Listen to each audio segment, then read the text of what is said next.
Hey, it's H here, and today we're taking a look at technical analysis for PARALINK network with ticker PARA.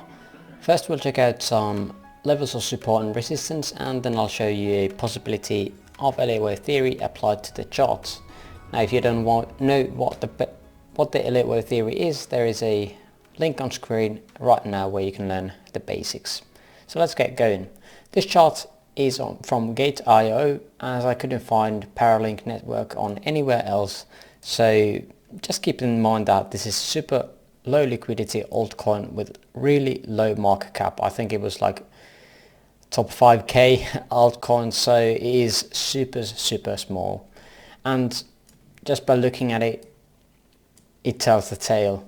There's loads of these wicks everywhere that are most likely going to be causing some trouble with the Elliott Wave count at some point, as this is only in one exchange, so there's no real correlation between if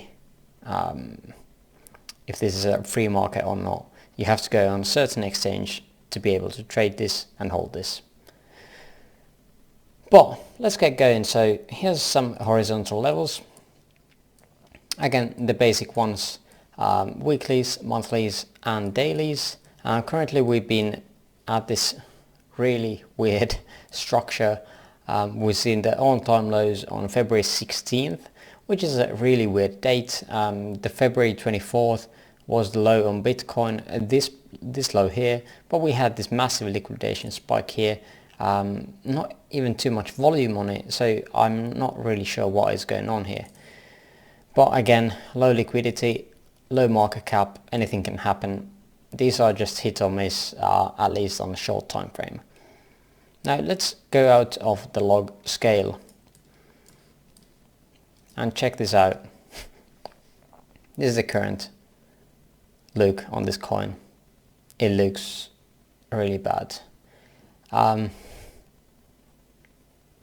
Yeah, it just looks like death. I don't know what to say about this overall.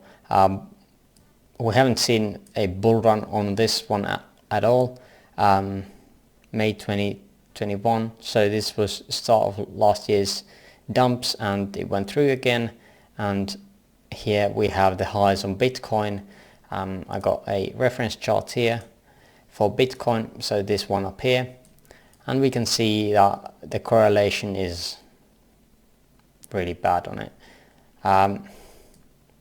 The highs here on Bitcoin's all-time highs on this coin is so much lower than the ones that I had.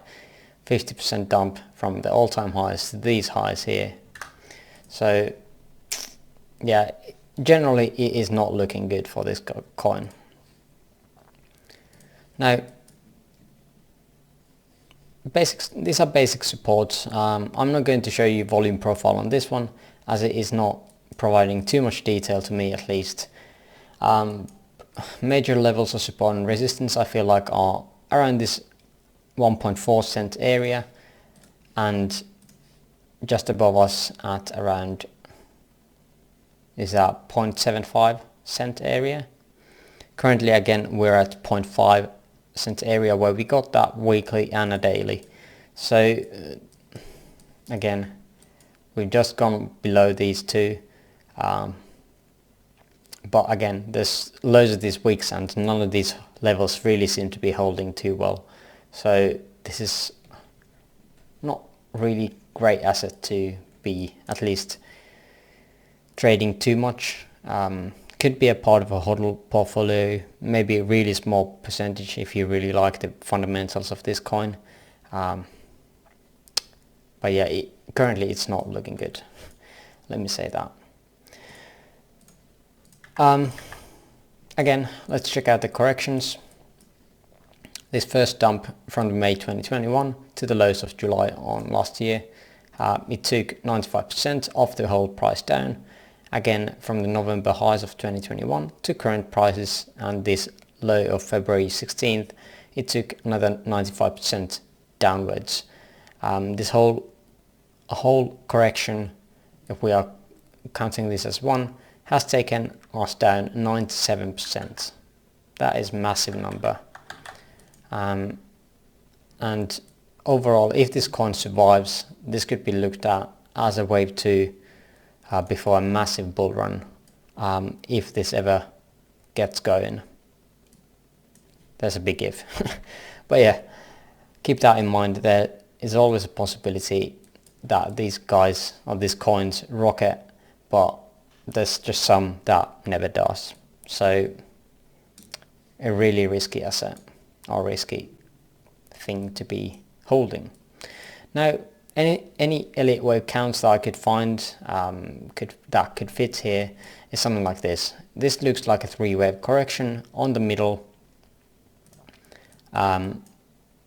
This one again is from the retracements, Fibonacci retracements from all-time highs to the lows of July 2021. And if we want to count this whole thing as a flat, the price would have needed to come up here. So we can't call this as a flat. So it more looks like as a 3-wave structure anyway, something like this, whether it's done here or is coming lower. It looks more like a zigzag pattern and not a flat.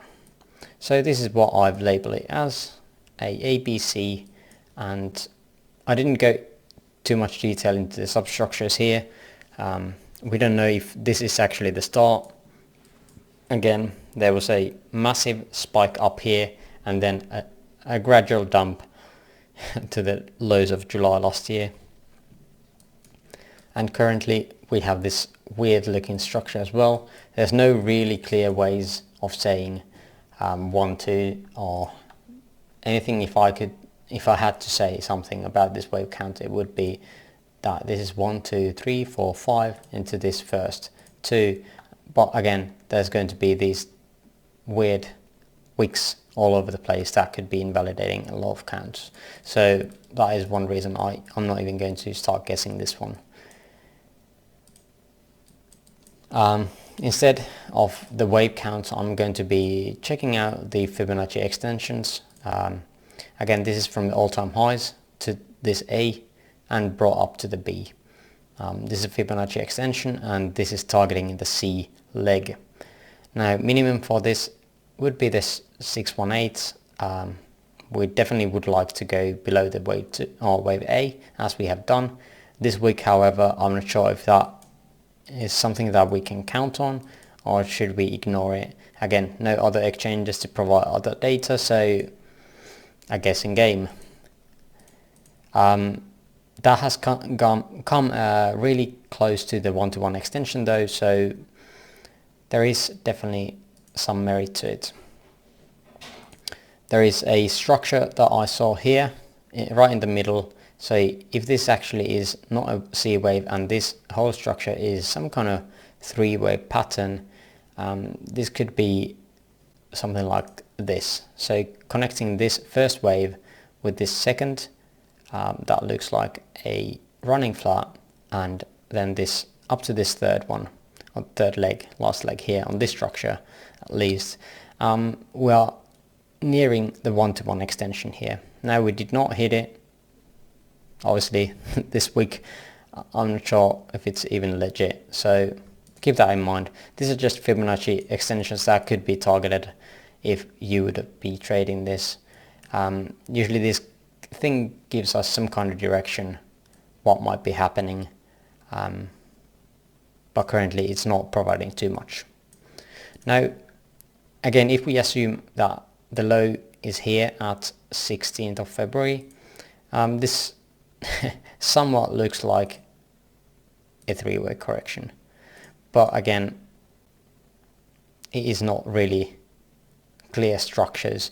These massive wicks are complicating things a lot, so I'm not going to unfortunately give any options or estimates how this is going to be acting up on the next one. So I would still think if this coin would like to be relevant in the future, we would need to hold around these levels. I wouldn't want to see any more losing of these lows.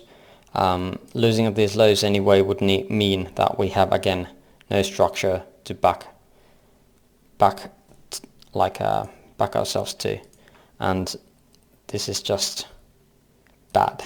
Every time we are on uncharted territory, either below or around the all-time lows, there's just no way telling when it's going to be stopped. Of course we have the extensions, but if the market sentiment is still going to be bearish, this coin can drop to zero.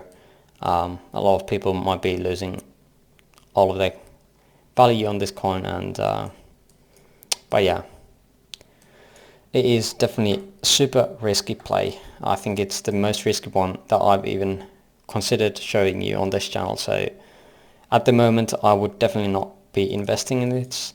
If I would like to be investing in this in future, I would be looking for some kind of 5-way structure upwards first. Then we would look again for that 3 waves back, and optimally we would be looking at some kind of golden pocket play, wherever that would be, like so. Oh, that's not golden pocket. Wait, there we go. So at this point we would be starting to look into this coin again more. But yeah, I think that's my update and thoughts I would like to or wanted to share on PARALINK. I hope this was the correct one that was requested, but if you have another coin that you would like me to analyze, hopefully the chart looks a bit better than this one, let me know down in the comment section below. And for now, I thank you for watching. Thanks, bye bye.